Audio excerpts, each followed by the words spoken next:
일본 선교를 위한 협력과 모색이라는 제목으로 주제로 포럼이 열렸습니다. 일본 현지에 담임 목사 세 분이 오셔서 일본 선교의 역사와 또 한국 교회와 어떻게 협력할 것인가 이런 주제를 가지고 토론과 논찬을 하게 되었습니다. 이 토론 후에 한국 교회 목사님들이 이렇게 질의하는 시간이 있었는데 그 질의 시간에 이런 내용이 나온 것입니다. 일본의 개신교 선교사가 처음으로 방문하게 된 것이 1500년도라고 하네요. 그러니까 한국의 선교사 언더우드 선교사가 오신 것이 1887년도니까 우리나라보다 300년 먼저 일본 땅에 개신교 선교사들이 선교하러 간 것입니다. 그런데 이상한 것은 한국 교회는 예수 믿는 사람들이 많아지고 교회가 부흥했지 않습니까? 그래서 25%까지 1000만까지 예수 믿는 사람들이 되어서요. 근데 일본 교회는 우리보다 선교가 300년 먼저 됐는데 예수 믿는 사람들이 전 인구의 0.3%밖에 안 된다는 사실입니다. 이 사실을 말했을 때 우리가 질문했습니다. 일본 교회 목사님들에게 그 이유가 무엇이라고 생각하십니까? 이때 일본 교회 목사님들이 이런 대답을 했습니다. 자기들은 처음에는 일본 교회가 부흥하지 못한 것은 핍박 때문에 교회가 부흥하지 못했다고 생각했답니다. 예를 들면 토요토미 히데요시와 도쿠가와 이에야스가 지배했을 때 그게 1500년대였지 않습니까? 그때 기독교 금지령을 내렸습니다. 심지어 도쿠가와 이에야스라고 하는 군주는 예수 믿는 사람들을 일시에 3만 명을 도륙했던 사건도 있었습니다.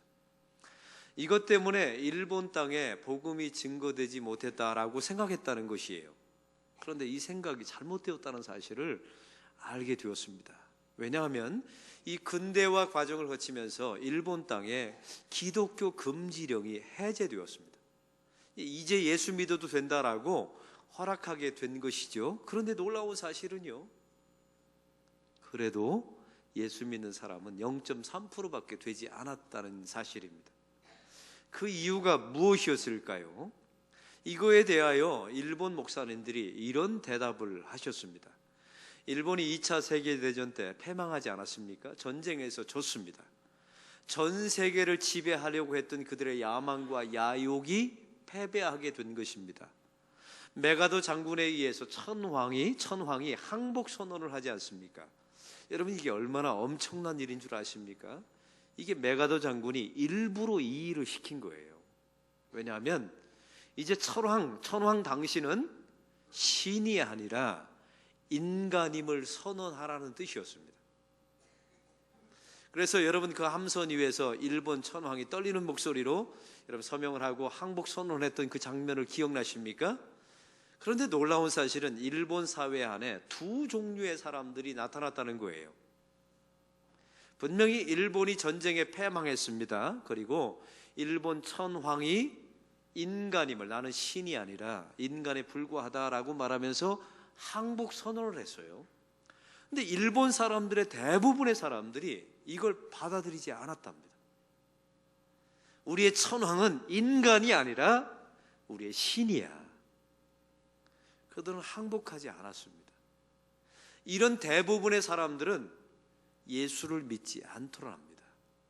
근데 놀라운 것은 두 번째 종류의 사람이 있었어요. 이분들은 대부분이 노인들이었는데 자기들의 나라가 2차 대전에서 패망했다는 사실을 인정했습니다. 그리고 천황이 떨리는 목소리로 항복 선언을 했을 때 천황은 신이 아니라 인간에 불과했다는 사실을 받아들인 사람들이 있었답니다. 이 사람들이 대부분의 노인들이었고 교회에 찾아와서 그제서야 예수를 믿겠다고 그들이 찾아왔다는 사실입니다. 이 사람들이 일본 인구의 0.3%였다는 사실이죠. 여러분, 여기서 중요한 교훈을 얻습니다. 그 일본 사람들에게 우리가 물어봤습니다. 앞으로 일본이 부흥할 수 있는 비결이 무엇입니까? 라고 여쭤봤더니요, 두 가지를 대답했습니다. 첫째는 하나님 앞에 인간이 패망했음을 인정해야 합니다. 이게 첫 번째 대답이었어요. 우리가 이 세상에서 경제 부흥을 이루고 살지만, 문명 문화 속에 살지만, 하나님 앞에서 우리가 패망하였노라고, 이 물질 문명이, 세상에 대한 야욕이 하나님 앞에서 패망하였다는 항복 선언을 해야, 항복을 받아들여야 일본 땅에 부흥이 온다는 사실을 말해주고 있었습니다. 두 번째는 이분들이 말했습니다. 복음으로 다시 돌아가야 된다고, 이런 말을 해주었습니다. 사랑하는 성도 여러분, 다마스크 거스로 향하던 사울의 모습이 꼭 이와 같다는 생각이 듭니다. 예수 믿는 사람들을 잡으려고 다메섹으로 향했던 사람이 사울입니다. 그 사울이 빛 가운데 예수님을 만나 회심하게 되죠. 이 사울의 회심 장면에는 아주 독특한 특징이 있습니다. 몇 가지 특징이 있는데, 여러분, 이게 엄청난, 다시 말하면 기독교의 역사가 바뀌는 전환점이지 않습니까? 빛 가운데 강력하게 정오 가운데 예수님께서 사울에게 나타나셨습니다. 그런데 이상한 점은 이 사건 속에 사울이 가지고 있는 인간적인 번민이 나오질 않아요. 그가 예수님의 이 부르시는 장면 가운데 어떤 번민과 갈등과 그의 내면 속에 괴로워했다는 내용이 전혀 없습니다. 더 놀라운 것은요, 이 사울이 하나님 앞에 회개했습니다. 하나님, 저는 큰 죄를 지었습니다. 저의 죄를 회개하고 후회합니다. 이런 말 한마디가 없어요. 또한 예수님께서 이런 것을 사울에게 요구한 적도 없습니다. 어디까지나 이 사건은 주님께서 주도하신 일방적인 추적의 사건이었습니다. 사랑하는 성도 여러분, 내가 하나님 앞에 잘못했습니다. 회개합니다. 이것만 회개가 아니에요. 진실된 회개는 빛 대신 예수님 앞에 여러분의 절망을 내어놓고, 여러분의 세속적인 야망을 내어놓고, 여러분의 업적과 공로주의를 내어놓고 항복하는 것이 진실된 회개임을 잊지 마시기 바랍니다. 다른 길이 없었습니다. 할 수 있는 것도 없었지요. 그래서 사울은 항복할 수 있었습니다. 이게 바로 회개하는 사람의 첫 번째 과정입니다. 이때 예수님께서 사울에게 이런 말씀하십니다. 너는 시내로 다메섹으로 들어가라.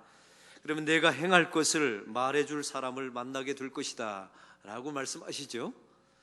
이 사울에게만 예수님께서 말씀하신 게 아닙니다. 이번에는 또 투 트랙으로 아나니아라는 선지자에게, 제자에게 예수님께서 말씀하십니다. 이 아나니아라고 하는 사람은 다메스커스에 살고 있었던 예수님의 제자였습니다. 예수님께서 말씀하시기를 다메섹 안에 직가로 가라. 여러분, 직가라는 말은 스트레이트, 스트리트라는 단어입니다. 아주 곧바로 곧은 길로 가라. 그러면 유다의 집에 사울이 있을 것이다. 눈이 멀어서 기도하고 있을 테니까 내가 가서 안수하라고 예수님께서 아나니아에게 말씀하십니다. 이 두 사람에게 보십시오. 사울에게 말씀하셨어요. 그리고 아나니아에게 말씀하셔서 두 사람이 만나게 됩니다. 두 사람이 한 장소 안에서 직가, 스트레이트, 스트리트, 그 직바로 똑바른 길을 걸어갔던 유다의 집이 있네요. 거기서 두 사람이 같은 시간대에 만나서 안수하게 되고, 이 사울이 눈을 뜨게 되는 장면이 말씀 가운데 나와 있습니다. 이것이 바로 은혜의 시작입니다. 오늘 11절에 보니까 아나니아에게 예수님께서 직접적으로 말씀하신 내용이 이렇습니다. 직가라고 하는 거리로 가서 라고 나와 있습니다. 한번 따라해 봅시다. 직가라고 하는 거리로 가서. 여러분, 오늘 말씀에 보면 직가라고 나와 있죠. 아까 말씀드렸습니다. 직선으로 쭉 뻗은 길, 이 길이요, 지금 다마스커스에 가면 그대로 남아 있습니다. 이 동서로 있는 길인데 이게 1.6km 정도 되는 아주 똑바른 길입니다. 기둥들이 서여 있고 세 구역으로 나눠져 있는 도시 한가운데 있는 길이었습니다. 사울이 눈이 멀게 되자, 이 다메섹으로 향하는 길에서 눈이 멀게 되자 예수님께서 말씀하십니다. 너는 어디로 가라고요? 직가를 통하여 사울의 유다의 집에 가서 기다리라고 말씀하십니다. 여러분, 다메스커스 안에는 길이 많았습니다. 이 동서로 뻗은 직가라는 이 중앙의 도로 옆에 이게 뻗어 있는 길들이, 곁가지 길들이 참 많았어요. 굽어 있는 길도 있고 곁가지 길도 있었습니다.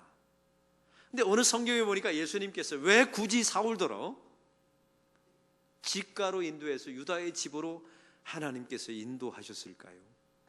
또한 아나니아에게 말씀하시기를 직가를 통하여 유다의 집에 가면 사울이 기다리고 있다라고 왜 수많은 길, 수백 가지의 길, 아니 이 다마스커스에 수천 개의 길이 있는데 왜 하필 직가를 말씀하셨을까요? 눈이 멀었기 때문에 쉽게 가라고요? 이 사울이 눈이 멀었으니까 주변 사람들의 인도를 받았겠지요? 쉽게 가라고 아주 똑바른 길로 인도했을까요? 성경은 이렇게 단순한 성경이 아닙니다. 성경 속에 나와 있는 모든 지명과 인물들은 다 복음의 상징적인 인물이에요. 이 직가라는 도로가 의미하는 바는 이렇습니다. 마가복음 1장 2절에 보면 이런 말씀이 나와 있죠. 선지자 이사야의 글을 보라. 내가 내 사자를 내 앞에 보내노니 그가 내 길을 준비하리라. 광야에 외치는 자의 소리가 있어 이르되 너희는 주의 길을 준비하라. 그의 오실 길을 곧게 하라. 그의 오실 길을 곧게 하라. 세례 요한에게 하나님께서 주신 말씀입니다. 그의 오실 길을, 예수님께서 오실 길을 어떻게 하라고요? 곧게 하랍니다. 여러분, 성경 속에 나와 있는 이 곧은 길은 항상 모든 것이 예수 그리스도를 상징하는 단어예요. 그래서 성경 속에 직가, 곧은 길 이렇게 나와 있으면 예수 그리스도를 의미하는 길이다라고 여기시면 정확합니다. 선지자 이사야를 통해서 외쳤던 그 길이 바로 예수님의 길, 직가, 곧은 길이었던 것입니다. 여러분, 사울은요 눈이 먼 상태에서 그 길을 갔습니다. 그러니 이 길이 무슨 길인지 몰랐을 거예요. 그 직가라는 길을 통하여 유다의 집에 갔지요. 나중에 아나니아가 찾아와서 안수했을 때 눈이 띄어지게 됩니다. 눈을 떠서 자기가 온 길을 바라봤을 것 아닙니까? 바라보니까 그 길이 어떤 길이에요? 직가입니다. 여러분, 이 사울은요 구약에 정통한 사람이었고 이사야의 말씀을 알았던 사람이었을 것입니다. 자기가 걸어온 이 직가가 그냥 우연하게 눈이 멀었기 때문에 쉽게 하려고 온 길이 아니라 예수 그리스도를 상징하는 이사야의 말씀의 그 길이었다는 사실을, 예수 그리스도를 의미하는 길이었다는 사실을 알고 이 사울이 얼마나 소스라치게 놀랐을까요? 더 놀라운 사실은 아나니아라고 하는 사람이 그 직가라는 예수 그리스도를 통하는 길을 통하여 자기 자신에게 찾아왔어요. 이 다마스커스 안에는 예수님을 믿었던 수많은 사람들이 있었습니다. 예수님을 따르던 제자들도 있었죠. 그 수많은 사람들이 있는데 왜 하필 사울을 만나는데 아나니아를 하나님이 선택했을까요? 아나니아가 가장 영성의 사람이었을까요?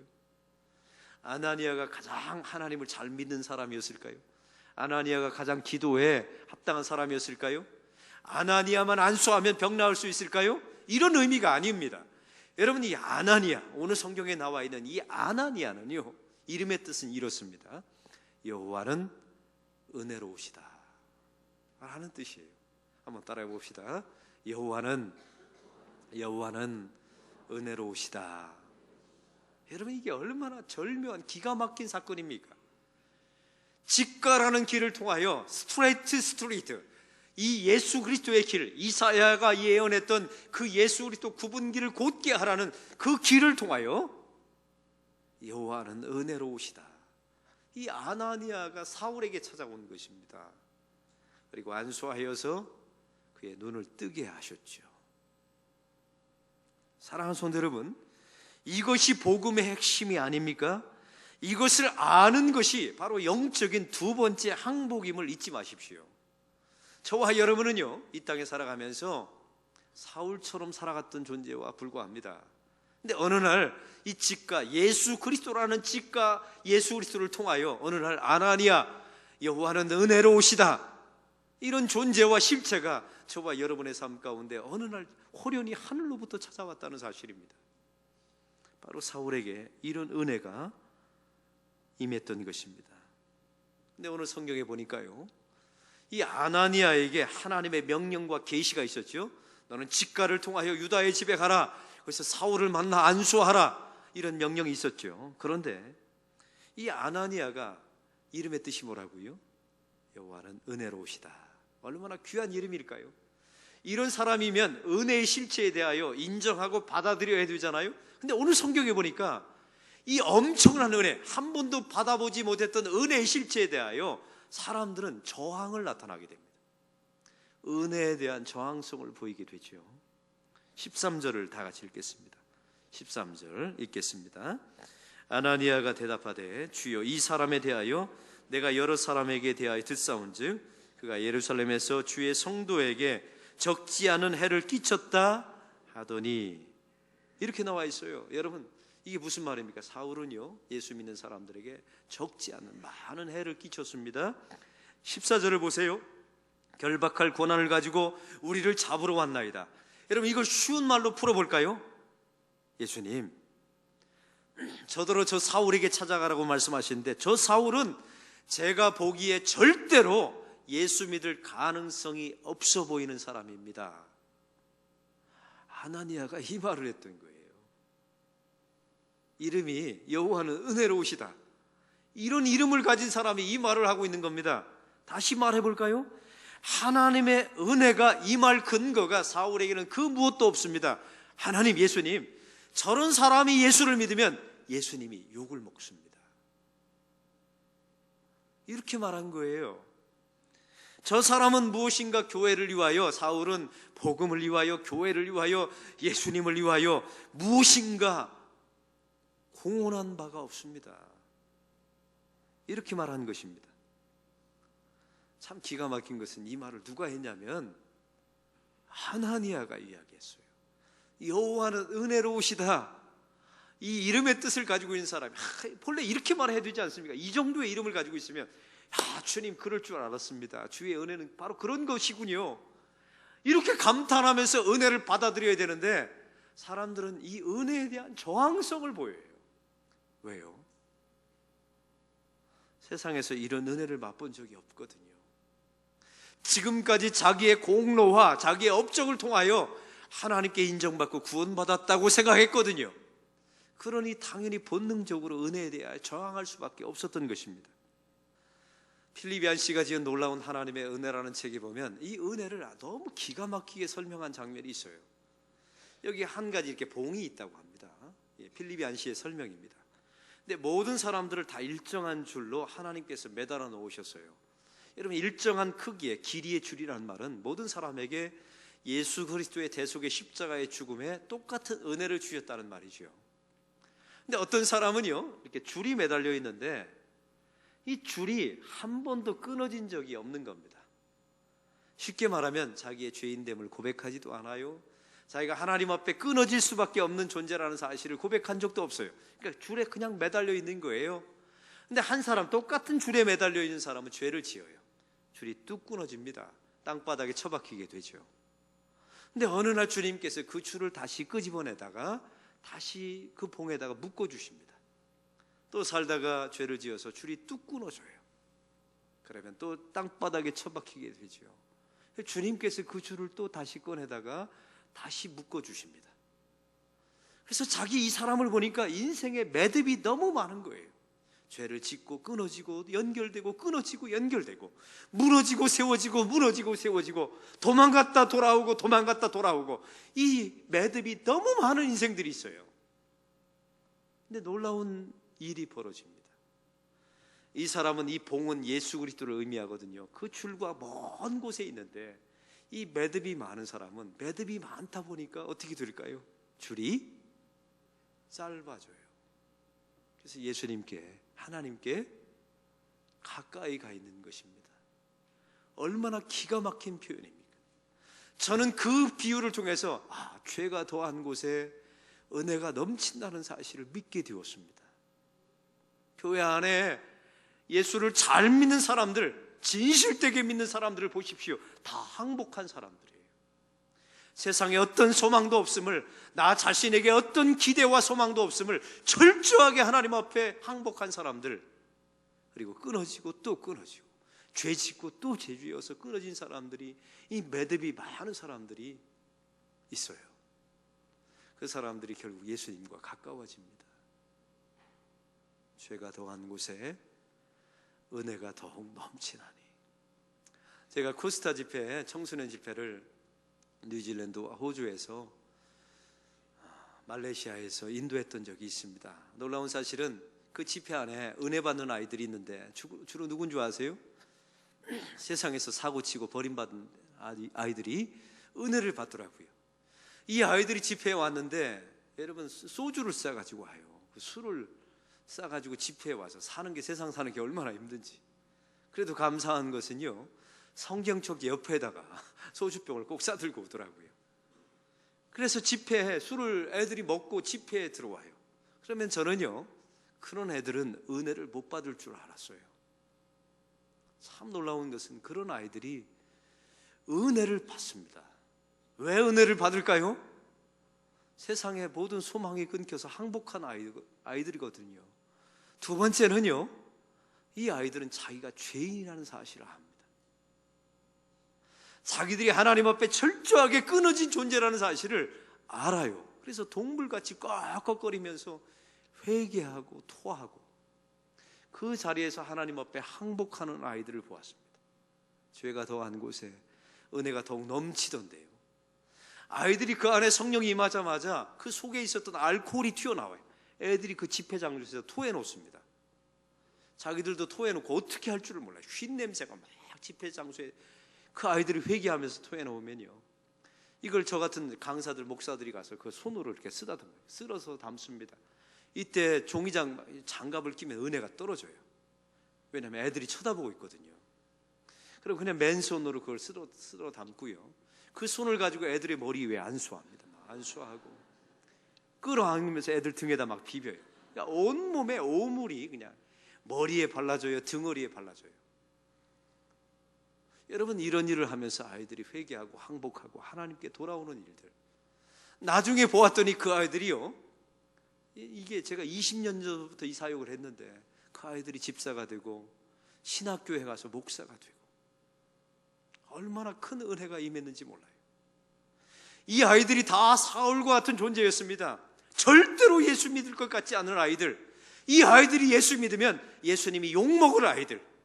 이 아이들은 자기의 복음과 교회와 자기 사역을 위해서 어떤 기여도 하지 않았던 아이들. 이 아이들이 결국 주님께서 강권하셔서 예수를 믿게 하셨습니다. 저와 여러분도 마찬가지 아닙니까? 그 직가라는 길을 통하여, 예수 그리스도를 통하여 아나니아, 여호와는 은혜로우시다, 이런 실체와 이런 임재가 저와 여러분의 삶 가운데 임한 것입니다. 이런 은혜가 임했을 때 아나니아가 17절을 보십시오. 사울에게 찾아가서 안수하는데 첫 마디가 이렇습니다. 따라해 보십시오. 형제 사울아, 형제 사울아. 이 외마디 말을 합니다. 여러분 본래 뭐라고 말해야 합니까? 이 왼수야라고 말해야 합니다. 사람의 의지와 감정으로 불가능한 일이 벌어지게 된 거예요. 이게 은혜 안에 있는 사람들의 놀라운 하나님의 축복인 줄로 믿습니다. 사랑하는 성도 여러분, 이 사건이 사울에게만 일어났겠습니까? 저와 여러분도 하나님의 눈으로 보면, 세상 사람들의 눈에 보면 절대로 예수 믿을 것 같지 않는 사람들이 저와 여러분이 예수 믿었네요. 여러분이 예수 믿는 순간에 예수님이 충분히 욕먹을 가능성이 있는 사람들이 예수를 믿게 되었습니다. 여러분이 복음과 교회를 위해서 전혀 기여한 바가 없는 저와 여러분이 예수님을 믿게 되었습니다. 어떻게 믿게 되었습니까? 스트레이트 그 직가라는 예수 그리스도를 통하여 어느 날 하나님이 은혜로우시다, 호련히 하늘로부터 여러분에게 찾아오게 된 것입니다. 그 은혜를 통하여 우리가 구원받았고, 우리가 왼수를 향하여 형제 사울아 이렇게 말할 수 있는 영광이, 놀라운 변화가 주어지게 된 것입니다. 이 은혜가 여러분의 삶 가운데도 이미 임한 줄로 믿습니다.